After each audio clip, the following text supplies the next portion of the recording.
Word here. Awesome.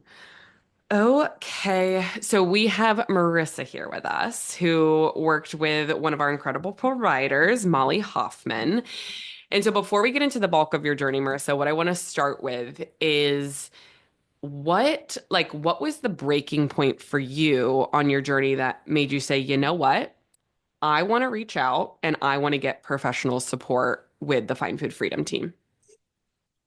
Yeah, I mean, I would love to say it was sort of one thing, but I think it was many things over the course of time. I live in New York City and I'm a tap dancer. And so some of my girlfriends that I tap with, have been on similar journeys. And so I actually found Molly through her sister, who's wonderful. And her sister, Jenny, was like, "You should talk to my sister." I was like, "I don't know. I feel like something's up with my eating and my body image and my body, and I'm like aging, but I don't know." But I was, in college during primo early 2000s, like extreme snack whales diet culture. And I'm like, I feel like something's up. And Jenny was like, "You should definitely talk to my sister." So I started following Molly on Instagram, and everything she posted was super helpful. And I thought, I should talk to her more, which is great. And so I just sort of reached out and went from there. That's incredible. I just did a podcast with Molly not long ago on like her journey to becoming a dietitian and whatnot. And her sister had commented on one of the clips we posted and was like, "That's my sister. She's awesome." And I was like, "Oh my gosh, this is so cool." So So sweet. that's awesome. And a tap dancer. I used to dance way back in high school. But so that's incredible. Where do you dance at? Is it a company that you dance for, or tell me It's more very about this? recreational. I would say Okay. most of the other people I tap with every week are like actively auditioning, and I'm like, I am just sort of happy to be here. Yeah, I've been dancing my whole life, and tap kind of just stuck Continued. with me. So yeah, I love it so much. I take classes at Broadway Dance Center, so it's That's amazing. Ray has, I think, incredible. he's a genius. And what a fun form of movement. I mean, that's something Yeah. that maybe we'll get into, but that's Mhm. so amazing to hear you talk. Like you're lighting up when you're talking about it. And it's like so evident that it really does bring you joy and you're moving your body in ways that brings you joy, which is a huge part of this conversation too. Yes. So interesting that you said like it wasn't a big moment, right? It wasn't like an aha moment that's like, I need to seek help. It was more like, I think something's not right. hmm So, how would you describe your relationship with food in the beginning of this process? Or like what were some of the things that you were experiencing or some of the behaviors that you had that were like, I don't know about this. Yeah, that's a really good question. One of the most interesting things that happened throughout this process is I insisted from the beginning when I started talking to Molly, I'm like, "Well, I don't really have an issue with food. I just think something's up." And she was like, "Okay, cool. Like Hmm. take some of these like at your own time, some of these like diagnostic sort of self quizzes to see about your relationship with food." I had no idea I had so many problems with food until I sat down, got some resources from her, and was like, I'm like, "Oh, I've never been someone to like skip a meal. Like I'm not like, "Oh, I want to weigh a certain amount, so I'm not going to eat this meal." And I'm like, "Therefore, I don't have an issue with Mm. anything." And there's something I'm learning and continuing to learn is that there's so many ways that food relationships, body relationships, movement relationships, it's all interconnected. But specifically with food, how there are so many ways that can show up. It's not just, well, I don't skip meals, therefore I don't really have an issue with food. That's like a very simplistic, narrow view of one type of very serious disordered relationship with eating.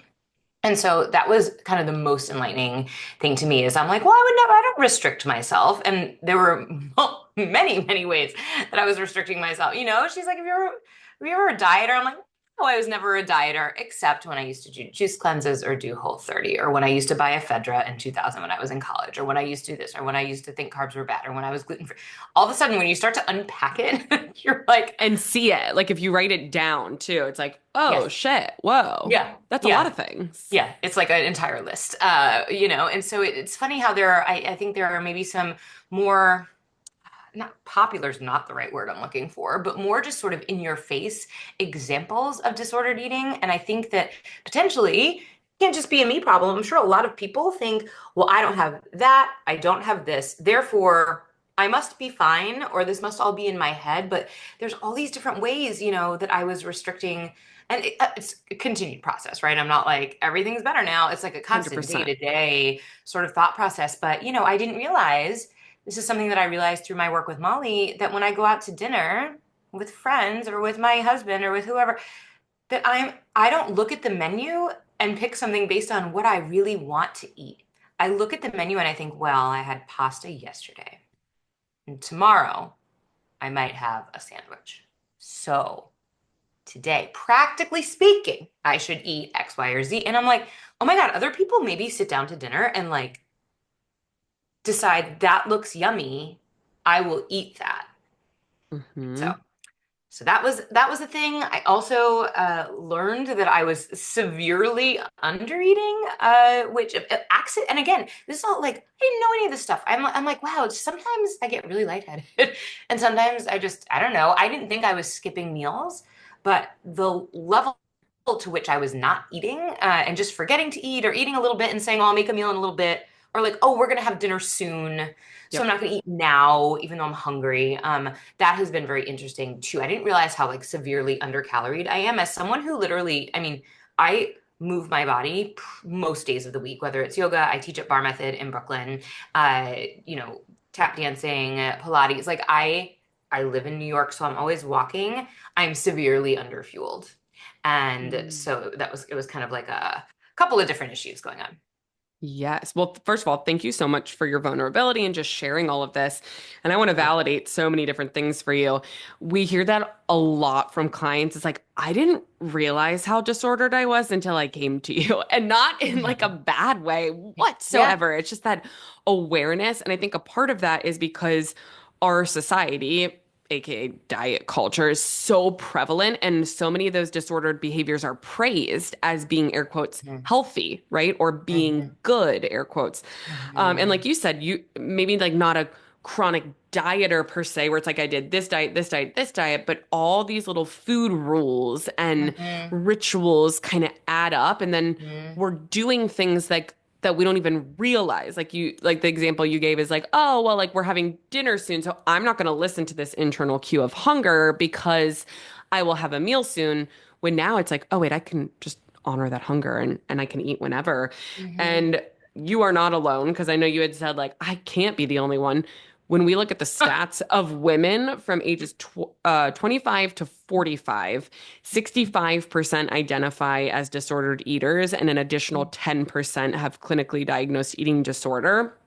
And that doesn't count, there have, like when I look at that stat, so it's like, okay, 75% of women are walking around with a fucked up relationship with food, Mhm. but there's so many people that never seek treatment, I was gonna or say like that yourselves seems don't low even to me, know. if I'm being Yeah. honest. It seems like it should Yes. be over It's like 90%. 100%. Like Yeah. anytime I meet anyone, I just assume they have disordered eating, and Right. unless they like tell me otherwise, right? Right. Or if they don't, they usually like came from an eating disorder treatment or did some type of intuitive eating work and like have gotten to this place of peace. Correct.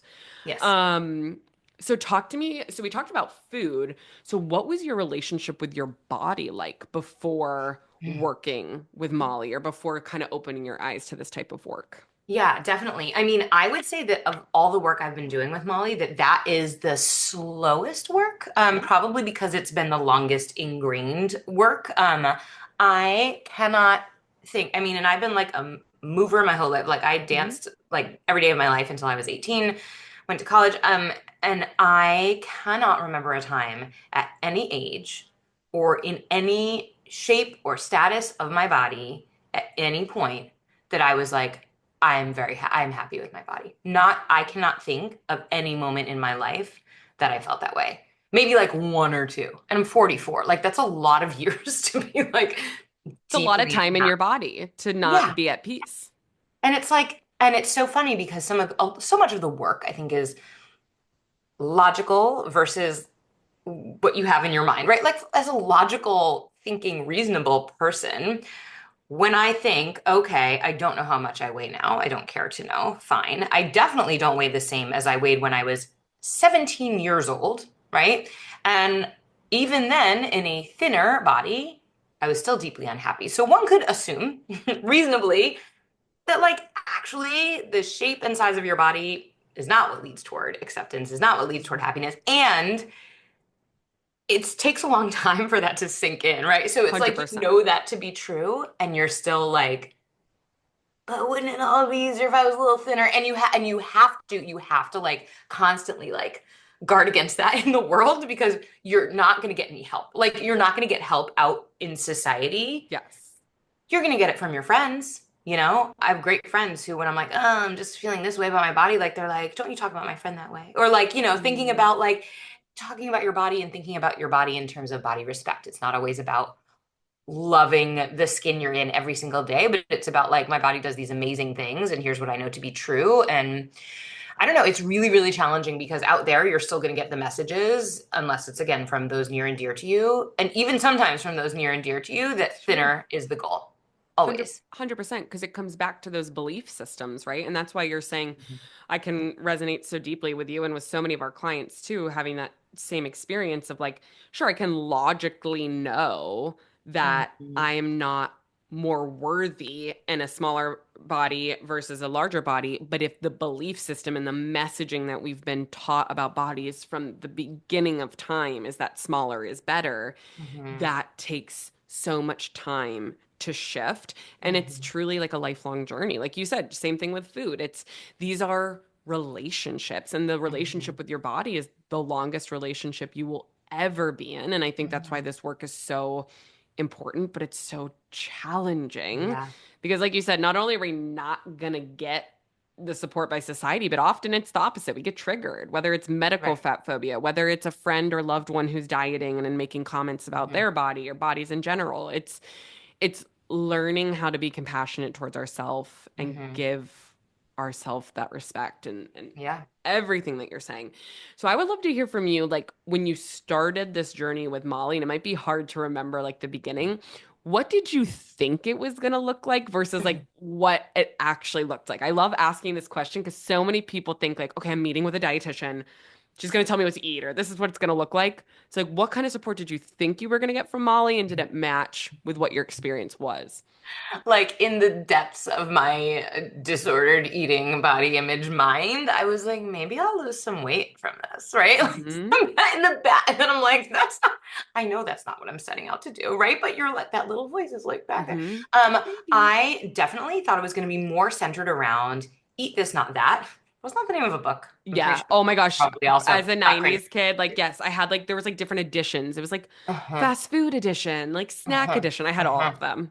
Oh yeah, oh yeah. Oh, yes. So I thought it was going to be a little bit more eat this, not that. And what I did not know is that it was just going to be like I just started listening to Amy Poehler's podcast, Good Oh my Hang, gosh, and me too. Good it's so hang. it's so I good. I love love her her so so much. much. But like it was literally like Molly and I would just we just have a good hang and like talk about whatever is helpful, and she'd kind of say, last time we talked about this, like, do you want to continue talking about that? What else is coming up for you? And what I found to be super beneficial, which I think speaks to how skilled she is and the great work you all do, is it didn't matter what I sort of was like, I'm feeling this, Molly. Can you help me with that? Like, she was like, actually, yes, I can. Like, her answer was literally like, I sure can help you with that Yeah. every single time. I was like, am I going to be able to talk about my body image stuff? Or will that just fall into place if I talk to Molly, nutritionist? Like, does the eating relationship comes first? But it's all sort of interconnected. So I think I didn't expect it to be as helpful as it was going to be. I thought I'd get some tips on eating. I'd have someone else again in my life be like, no, you don't need to be gluten free. It's going to be okay. Right. Like, and I was like, okay, well, we'll check off that box. It's fine.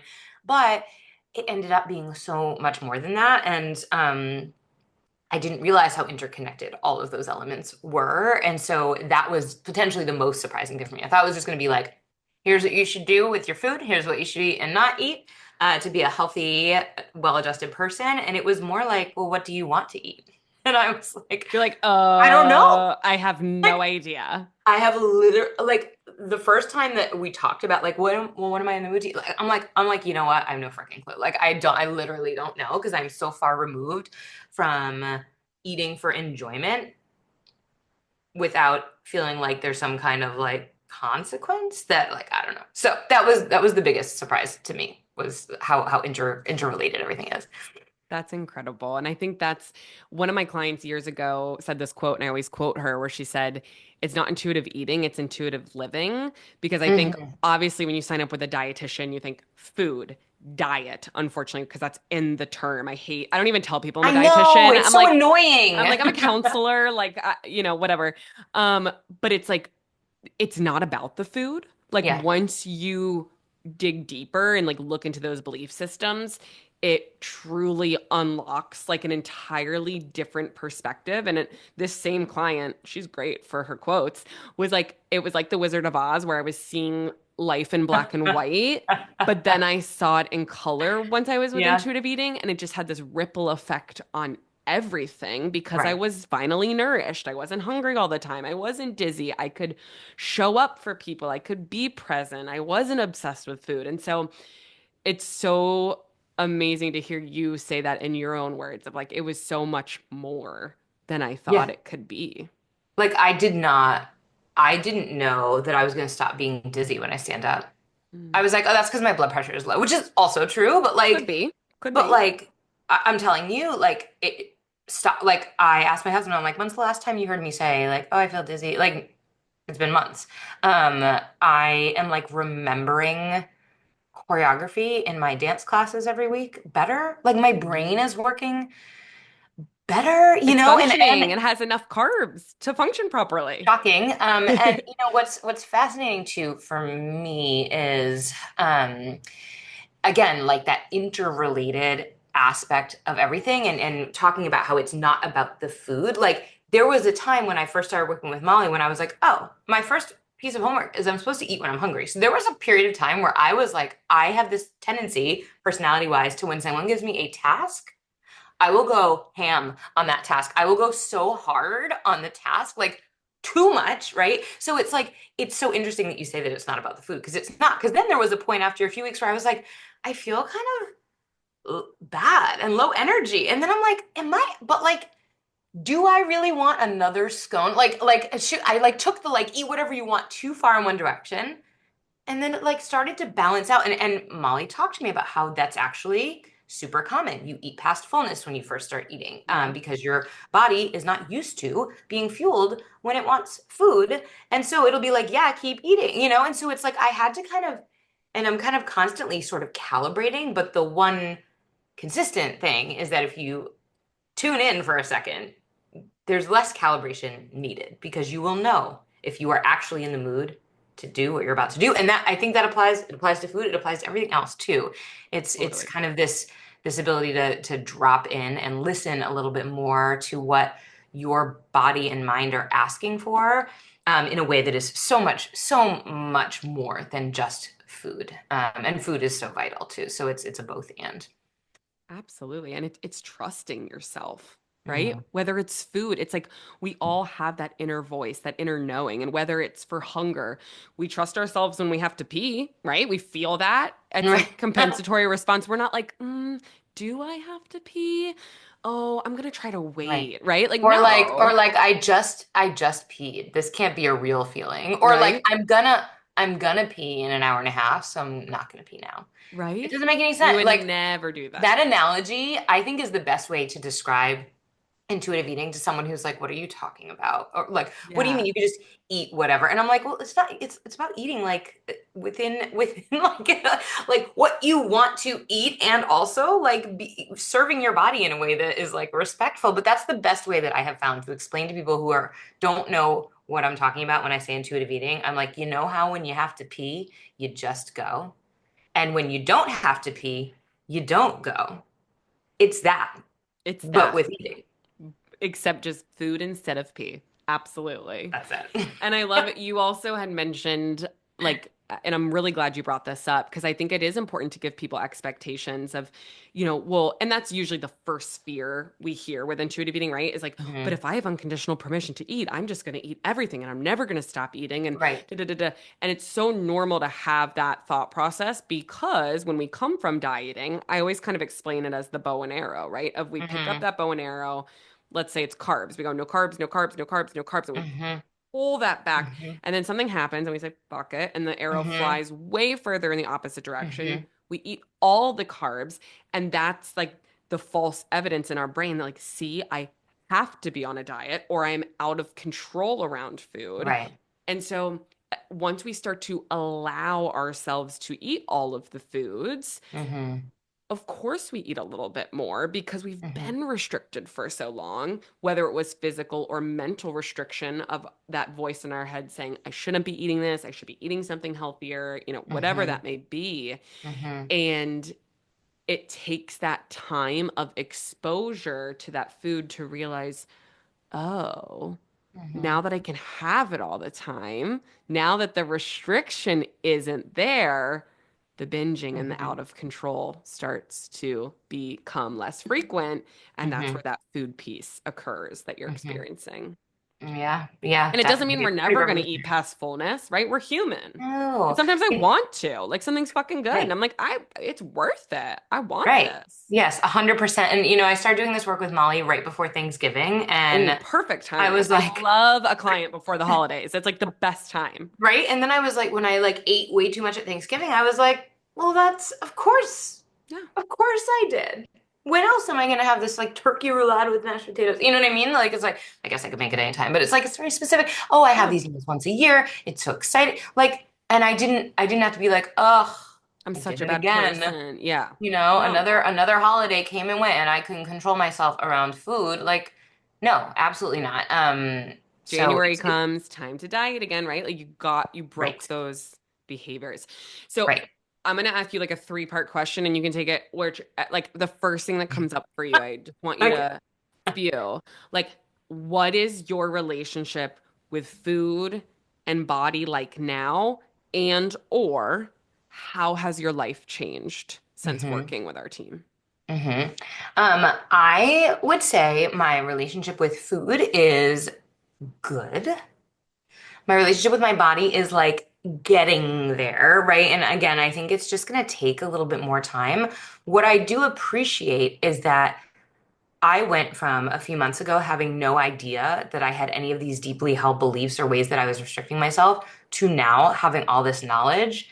And that to me is extremely powerful, especially as like a former teacher. And even now I teach adults, like knowledge is the most important thing. Like the fact that I am cognizant of this and have tools. I have so many tools, so many things Molly has given me, so many different, pamphlets and exercises and all kinds of articles, like books, things I can read that I know that this is not. So while like I'm not where I want to be, I still think about my body way too much. I still think about food more than I want to. I am like well aware that it's a long race and it's going to take a lot more time than just a couple months to work through some lifelong issues. So I think I'm just in general really I feel like I'm on the road and I feel like I'm very grateful for the knowledge that I have because that's I'm just going to keep moving forward, And I heard this quote. You might have said this quote actually, because I follow you on Instagram, but maybe someone else said, I don't remember. It's all just swimming in my mind. Something about how the negativity while you're on this journey, the negativity you feel toward your body, like it actually, these feelings will not last forever.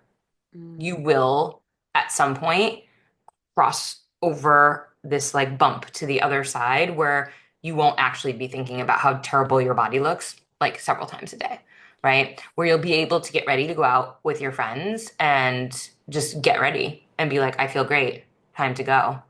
mm. Gonna have a great night and not like, ugh, if only I had a different pair of jeans, they would look better, And so it's like Yes. there is that sort of that moment will happen where I'm not obsessing all the time. And I can already feel it becoming a little bit easier. In some ways, it's becoming a little bit harder because I'm forced to confront Yes. elements that are challenging, right? And in moments where I might have just restricted my eating or, put on something different or like searched around for the perfect. Now I'm actually like, oh, I actually don't love how my body looks today. And actually, okay, cool. Do I still respect what my body is doing? Yep. And now I have all these tools also to like help myself on that journey. I can get ready to go out without looking in a mirror until that's the last step. That is a great tool that Molly gave me. I get to places like 20 minutes early now and I'm like, why am I so early? And it's because I haven't changed my outfit 40 times because I put on something that I know works and I'm like, do I feel good? I feel great. And then I look in the mirror just to make sure I look how I feel. And I have not once yet had to change my outfit after looking in a mirror. And it's the opposite of how I used to get ready. You put your jeans on, you don't even have a top on yet. You put your jeans on and you're like, nope, right? Like it's like I cannot stress how important it is. Like you actually don't have to look at yourself in the mirror if you're not feeling it. You don't have to. It's fine. It can be the last step. So I would say it is both in some ways easier and harder, but I think that any of this work that we do, whether it's going to therapy or whether it's like finding a new job or finding a different purpose in your life or relationships, like whatever it is that one is working through, it is often harder when you are in a journey of making it better for yourself and for those around you. So I am like very cognizant of that. Absolutely. I feel like that's like the therapist gold standard quote of like, you got to feel it to heal it. And it's Right. like so much easier to numb and not feel it and stay Right. surface level. And like Right. doing the hard work is what gets us to the place of peace. Hmm. But thank you so much for being so real with like where you're at in this journey, because I think that is another false expectation on social media that people think it's like, oh, just eat all the food and it'll be great and it'll be rainbows Hmm. and butterflies. And it's like, yes, there are things that are improving, but like you said, you've had a relationship with your body for 44 years. This Right. has only been months, but to think of how far you've come, Right. like, do you like, and I know this is such a hard question because like you don't know what you were thinking, but like, did you ever think you would be saying these things months ago from like where you were with your body and food to now? And th No. like thinking like that it's only been a few months, but Right. you've lived in this body with this belief system for 44 years. So I think it's just profound how much, how much of a transformation you've had already. And I love how you're like, I'm staying with that forward motion. And I hear that a lot with clients is like, once you start doing this work, you can't unlearn it, you can't Hmm. unsee it. And as Hmm. hard as it is, there's never that. Yes, there might be the feeling of wanting to go back because it's like Hmm. our body like knows those behaviors as coping mechanisms, but Hmm. deep in your soul, it's like, I know that's not going to bring me happiness Hmm. and I'm not going to go back that direction. Yeah, and as time goes on, I feel like you get all these little granules of wisdom, right? I'm like collecting little Yeah, flowers of cherry wisdom pick. and like putting them in my iPhone in my notes section of like these are ways that I can like I always think of it like a comic book character, like being like, no, pow, like when something comes at me that's like diet culture, I can be like, yeah, but I'm running a 10K on Saturday and I never thought I'd be able to jog more than 2 miles. So, you know what I mean? So it's like you have Yep. all these little pieces of evidence that what you're doing is working and what you Yes. were doing was not working. And it's just like, and you know it's going to have to get better because you're doing something that is natural for your body. Yes. And for Yeah. how your life has changed, I would love for you, like you've already given us tidbits of like Thanksgiving, you were able to eat without like shaming yourself, going out with Hmm. friends or going out on a night on the town. It's like I can get dressed without obsessing with my body. So you could probably be more present in a social event. Hmm. Are there any other things? And I feel like events are usually easy to call on, whether it's holidays, Hmm. birthdays, like things that 5Ks, 10K, like things that have Hmm. changed in your life that it's like, I would have never been able to be present or to enjoy this. But now that I have this awareness, I'm able, and again, not to Hmm. say every event is perfect because I Yeah, never of want to give course. that illusion. Right. But is there anything else that's coming up for you that it's like, oh, wow, this was so different because of the work I've been doing? Yeah. I mean, I think, when we talk about events, those are like such good like markers for ourselves. But I think just day to day, like I did not know that I've always thought something was wrong with my digestive system. I did not That's a know. common form of disordered eating, I'm right? like, oh, I have a GI issue, like whatever. Yep. And now that Like, they're oh, I had gone. IBS my whole life. No, I was just disordered. Right, right. I did not know a world existed in which I could like have dinner, make dinner at home. My husband cooks, I cook, we love to cook, and not feel like a complete bloated, disgusting mess after dinner. And I rarely feel that way anymore because I used to get to dinner and clearly I was like, I'm starving. Yeah. Like, and now that I'm eating when I'm hungry and I have all these beautiful snacks too. Like, I love the concept of like celebrating food, right? Like, all these delicious snacks. Like, I love an apple with some nut butter. It is the most delicious thing to me, right? And it's like, And then sometimes, like yesterday, I had a raspberry croissant because that was the most delicious thing to me. So it's like the more that you are just honoring that, you're going to get to dinner time. You're not going to spoil your appetite by eating when you're hungry throughout the day. That's literally not a thing. You'll At actually nine enjoy o'clock your in the dinner morning. more because Right, you at won't be 9 o'clock in the ravenous. morning, saying I Yes. shouldn't have something to eat because I'm going to have dinner at 7 p.m. You know what I mean? It's just so, when you say it out loud, it's so silly.